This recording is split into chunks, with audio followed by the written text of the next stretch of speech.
अस्सलामुअलैकुम जी। तो व्यूवर्स, आज मैं बना रही हूँ बहुत ही आसान सा और मज़ेदार सा सूप, जो कि हम बना रहे हैं सिर्फ नूडल्स के एक पैकेट से और एक अंडे से बना रहे हैं। बहुत कम बजट में बनेगा। तो चलिए बनाना स्टार्ट करते हैं। यहाँ पे मैंने ले लिया है एक पैकेट नूडल्स का।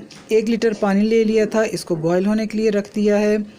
पानी अच्छे से बॉयल हो चुका है तो इसमें हम डाल देंगे नूडल्स को पहले अच्छी तरह से चूरा चूरा कर लें।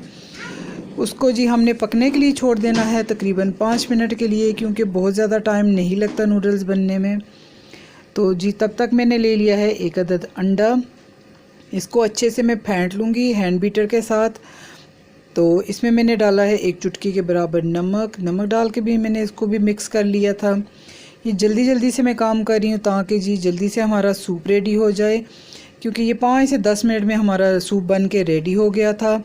तो यहाँ पे कॉर्नफ्लावर ले लिया है 3 चम्मच। इसमें भी पानी डाल के मैंने लिक्विड बना लिया है, ताकि जैसे ही हमारे नूडल्स बन जाएं तो हम इसमें कॉर्नफ्लावर डाल के इसको थिक कर लें।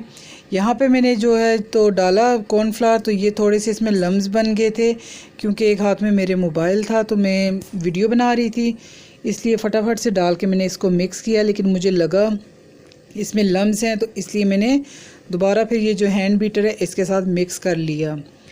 तो यहाँ पे जी फिर मैंने इसमें नमक डाल दिया हस्बे ज़रूरत, जितना आपके टेस्ट के मुताबिक आप उतना डालें। तो जैसे ही ये बॉयल होना शुरू हो जाएगा तो इसमें मैंने डाल दिया है जो फेंटा हुआ अंडा था।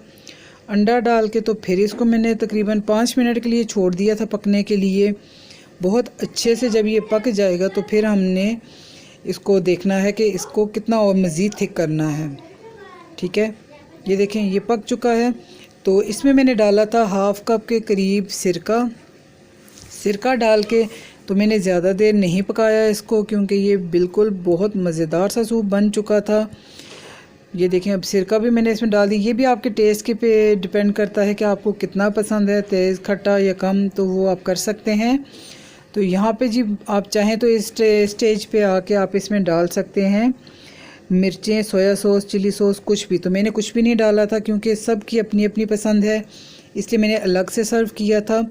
तो ये हमारा बहुत ही मज़ेदार सा सूप बन के तैयार है। इस पर मैंने केचप और काली मिर्चों के साथ सर्व किया है। अगर आज की रेसिपी मेरी आपको पसंद आई है तो इसको लाइक, शेयर एंड सब्सक्राइब कीजिए मेरे चैनल को।